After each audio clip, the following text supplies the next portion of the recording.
Welcome back to GH Spoilers channel. Today we will learn about the issue surrounding Maurice Benard's potential retirement from General Hospital and the confusion it has created among fans. The beloved actor, who has portrayed the iconic character Sonny Corinthos for over 4 decades, has been sending mixed signals about his future with the long-running soap opera. This ambiguity has sparked extensive debate within the fan community, with viewers expressing a wide range of opinions and concerns about what his departure might mean for the show's future. Maurice Benard's relationship with General Hospital represents one of the longest-standing actor-show partnerships in television history. His portrayal of the complex mob boss Sonny Corinthos has earned him critical acclaim and a dedicated fanbase that has followed his character's tumultuous journey through countless storylines involving love, loss, power struggles, and his well-documented battle with bipolar disorder. In recent months, Bernard has made several comments suggesting he might be considering retirement. During a live appearance in September, he specifically mentioned that 62 sounds like a good age to retire and expressed interest in focusing more on mental health advocacy in his next chapter. This statement aligns with his well-known passion for mental health awareness, a cause he has championed throughout his career based on his personal experiences with bipolar disorder. The actor's social media presence frequently highlights his family life, showcasing his role as a devoted father and grandfather. His obvious pride and joy in family moments has led many to believe he genuinely desires more time away from the demanding schedule of daytime television to focus on personal relationships and family bonds that clearly mean so much to him. However, complicating this retirement narrative are Bernard's periodic statements that seem to walk back or contradict his previous retirement hints. This inconsistency has left fans wondering whether these retirement rumors might be strategic rather than genuine. Some viewers have speculated that Bernard's retirement talk could be a negotiation tactic used during contract discussions. As one fan pointedly commented, "I think he uses retirement as a bargaining chip when it's time for contract talks. He knows the show will throw more money at him." This perspective suggests that both Bernard and the show's producers recognize his irreplaceable value to General Hospital, potentially giving him significant leverage in contract negotiations. The creative challenges of portraying Sonny may also factor into Bernard's retirement considerations. Recent storylines have taken the character in darker directions, with Sonny experiencing mental health crises and exhibiting more erratic behavior. As one observant fan noted, Maurice has also said previously that playing the out-of-control version of Sonny took a toll on him mentally. This insight suggests that Bernard's willingness to continue may depend on the creative direction planned for his character, particularly whether Sonny will remain in this more volatile state. The potential departure of Maurice Bernard raises serious questions about General Hospital's future. Many fans have expressed concern about the show's failure to develop characters who could eventually fill the void left by Sonny's departure. One particularly critical comment addressed this issue directly: "As sick of Sonny as I am, who do they have to carry the torch? No one." But that's partially the show's fault and Maurice's for letting him hog the focus of the show all these years. They haven't done anything to build for the future of GH. This criticism highlights a common problem in long-running series where a single character becomes so central that the show struggles to imagine its future without them. The writer's tendency to focus predominantly on Sonny's storylines may have inadvertently undermined the development of younger characters who could eventually take center stage. If Bernard does decide to retire, the show's creative team faces the difficult task of either recasting the role, which many fans would likely reject, or writing Sonny out of the show in a way that provides satisfying closure for the character while allowing the narrative to move forward. Neither option seems ideal given Sonny's centrality to so many ongoing storylines. For now, General Hospital viewers remain in limbo, watching both the show and Bernard's public statements for clues about his future plans. The uncertainty has created a strange dynamic where fans simultaneously prepare for his potential departure while hoping he might stay. Whatever Maurice Bernard ultimately decides, his legacy on General Hospital is secure. His portrayal of Sonny Corinthos has defined an era of the show and set a standard for complex character development in daytime television. His work has transcended the sometimes dismissed soap opera genre, earning respect for his nuanced portrayal of mental illness and emotional depth. As one chapter potentially closes, fans will be watching closely to see what the next phase brings, both for Maurice Benard personally and for the beloved show that has been his professional home for decades. Until then, as is always the case with soap operas, viewers will need to stay tuned to see how this real-life drama unfolds alongside the fictional ones playing out in Port Charles each weekday. The only certainty is that whenever Maurice Benard does finally decide to step away from General Hospital, it will truly mark the end of an era for one of television's most enduring institutions. His contribution to the show's longevity cannot be overstated, and his eventual departure will leave a void that will challenge the creative team to reimagine what General Hospital can be in a post-Sonny Corinthos world. Next, we will learn about the issue surrounding Joe's timeline inconsistencies on General Hospital and how the writers may have created some mathematical mysteries that fans can't ignore. The beloved ABC soap opera General Hospital has recently found itself in hot water with dedicated viewers who have been meticulously tracking character timelines. The introduction of Gio into Port Charles has created a tangled web of chronological contradictions that even the most forgiving fans are struggling to overlook. Let's dive deep into the mathematical mayhem that's causing quite the stir in the General Hospital community. The writers appear to have created a situation where the ages simply don't align in a logical manner. Fans have been quick to notice that Gio and Rocco's ages are suspiciously close, creating a domino effect of timeline problems that challenge previously established character histories. The most glaring issue centers around Dante's age. If we follow the current storyline's implications, Dante would have been merely a teenager when he first appeared on our screens as a seasoned police officer investigating Sonny Corinthos.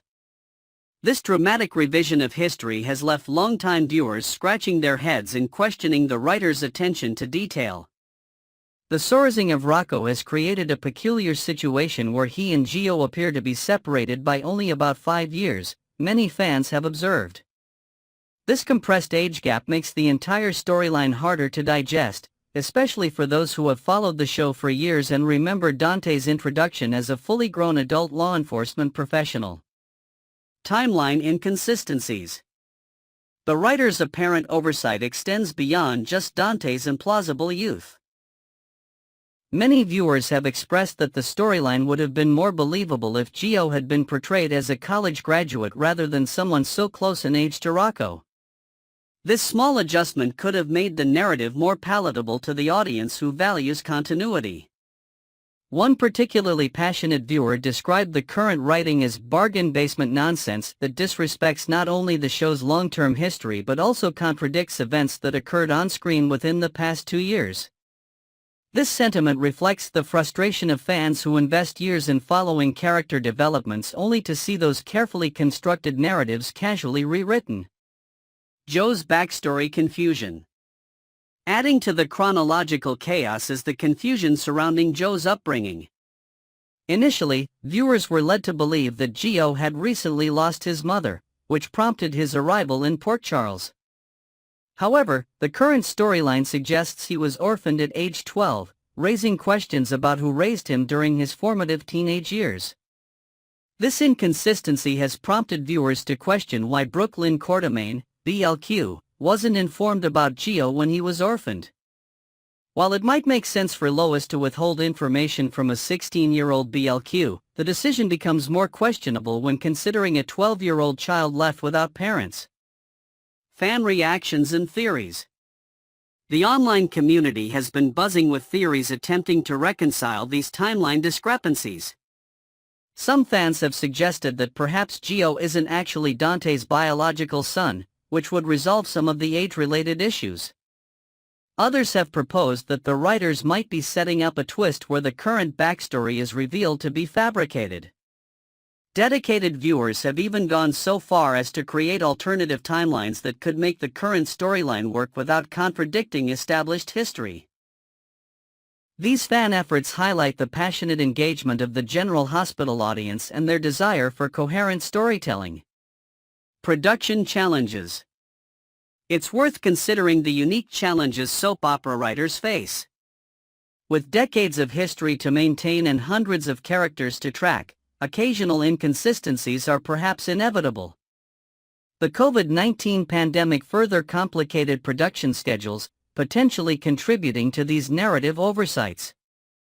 The practice of SORAS, soap opera rapid aging syndrome, is a long-standing tradition in daytime dramas, allowing characters to age more rapidly than real-time for storytelling purposes.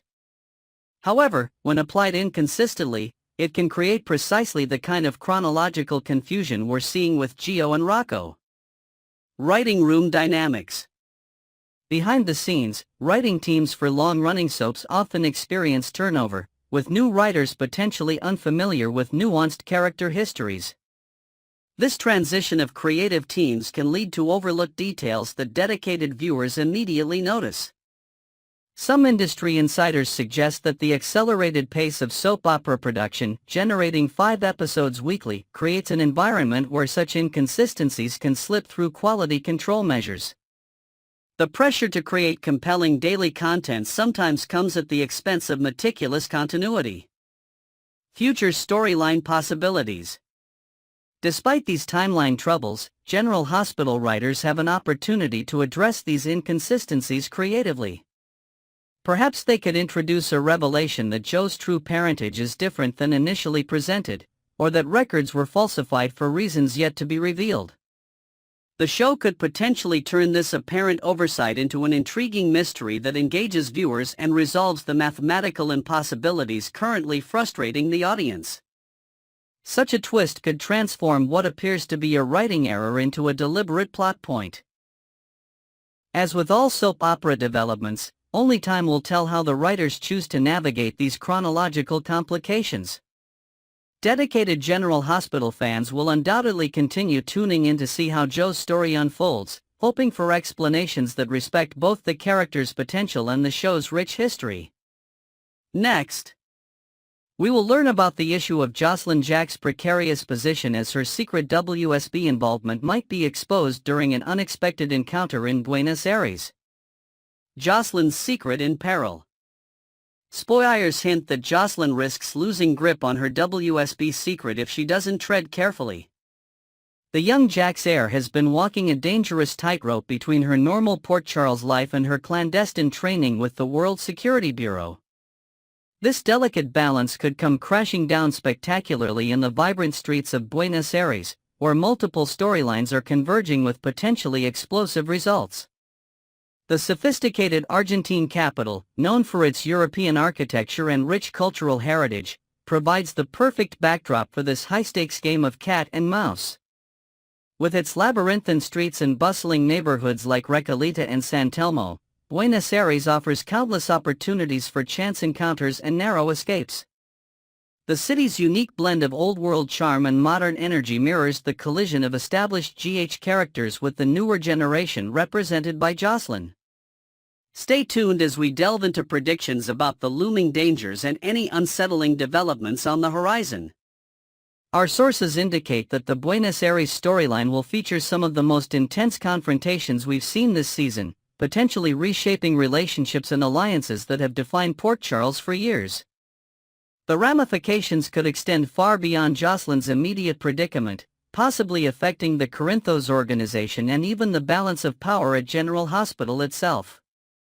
Buenos Aires, where paths converge. Could Jocelyn find herself in a precarious situation in the near future? As Jason and Anna pursue their mission to reunite with Charlotte, will they unexpectedly cross paths with Jocelyn? If they do see her in Buenos Aires, she'll have some serious explaining to do. The timing couldn't be worse for the young recruit, as she's still finding her footing in the complex world of international espionage. Brendan's potential journey to Buenos Aires marks a pivotal moment, as this vibrant city is poised to become a melting pot of intertwining narratives. The WSB handler has invested considerable resources in Jocelyn's training, seeing in her the perfect combination of intelligence, adaptability, and family connections that make for an exceptional operative. His presence in Buenos Aires suggests the stakes are even higher than previously thought. The city's international character makes it an ideal setting for espionage activities. With embassies from around the world, multinational businesses, and a cosmopolitan population, operatives can blend in seamlessly while conducting their clandestine affairs. For Jocelyn, this environment offers both opportunity and danger, the chance to prove her worth to the WSB while risking exposure to those who know her best. The Charlotte-Cassadine connection. Brennan received a text about assets being en route to Buenos Aires once Charlotte was found likely to take out her father. This shocking development adds another layer of complexity to an already volatile situation. The Cassadine family has long been entangled in dangerous plots, but targeting Valentine represents an escalation that could have far-reaching consequences.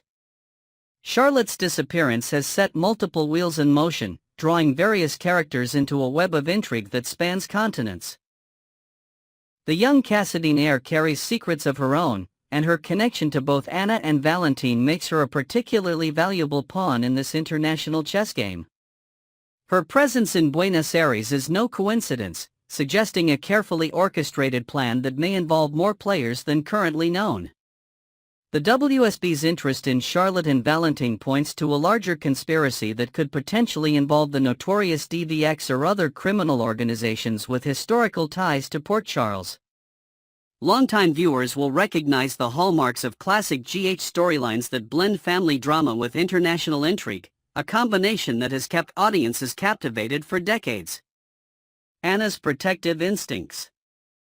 GH fans will recall that Anna resorted to using a taser on Brennan to warn him away from Emma Drake.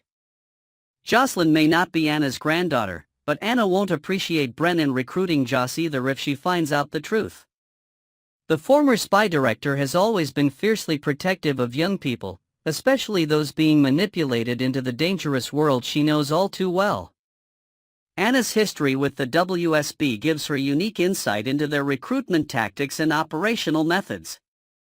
Her experience as both an agent and a director provides her with the knowledge to recognize when someone is being groomed for fieldwork.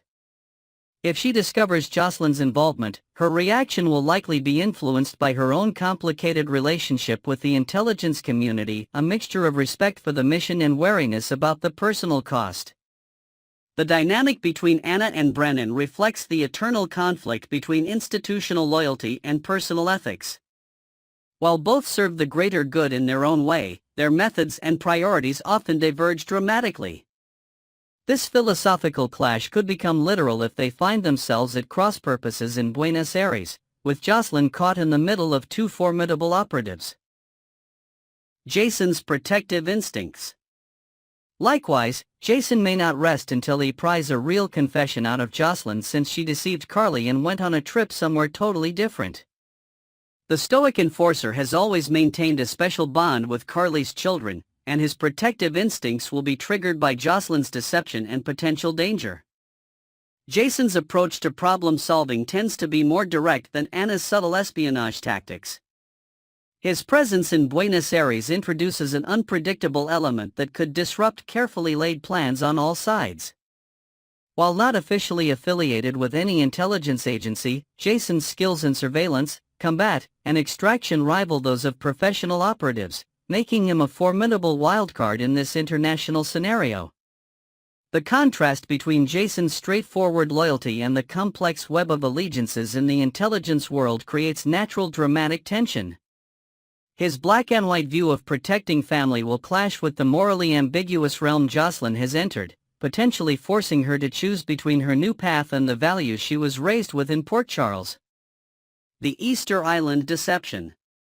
Since Jocelyn has told this big Easter Island lie, it's going to raise plenty of questions if she's in Buenos Aires instead. With Anna's own spy background, it could be hard to dupe her about what's really going on. The elaborate cover story Jocelyn created demonstrates both her creativity and her commitment to her new role, but it also increases the risk of exposure exponentially. Easter Island, with its remote location and mysterious Moai statues, represents the perfect diversionary destination, exotic enough to explain a lengthy absence but sufficiently removed from major centers of espionage activity to avoid suspicion. Jocelyn's choice of cover story reveals her understanding of human psychology. She selected a destination that would generate enough interest to deflect deeper questioning about her activities. The contrast between the isolated tranquility of Easter Island and the bustling intrigue of Buenos Aires symbolizes the dual life Jocelyn is attempting to lead. This duality extends to her character development as she balances her privileged upbringing with the harsh realities of espionage work. Her growth as both a person and an operative will be tested by how she handles the inevitable confrontation when her deception is discovered.